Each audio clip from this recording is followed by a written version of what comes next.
બે વાત નવીન છે પ્રભુ થાળમાં, એમ કે મીઠું અને મોઢામાં મૂકો તો લાગે ખારું, અને બીજી વાત છે આ ગોળ.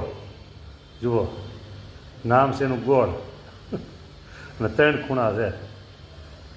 હા, બધી વાત અનોખી છે પ્રભુ. આ તો થોડીક આપણી સાથે થાળ જમો છો, એક મજાકની વાતો કરી. હવે જો એ સરસ મજાનો થાળ છે. આજે સરસ સાંબાની ખીચડી, કોબીજ, સિંગદાણા અને એ મીઠો લીમડો, ધાણા, કોથમીર. સરસ થાળ છે પ્રભુ આજે.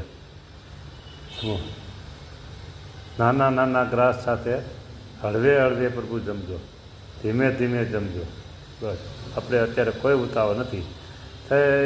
4 વાગે આપણે આજે જવાનું છે જળયાત્રા. હા, એટલે તમે નિરાતે જમજો, ઉતાવળ ક્યાંય આપણે આજે છે નહીં. સરસ થાળ છે, દરરોજ કરતાં આજે સરસ થાળ. આપણે રોજ થાળ સારા થાળ થાય છે. જમો તમે.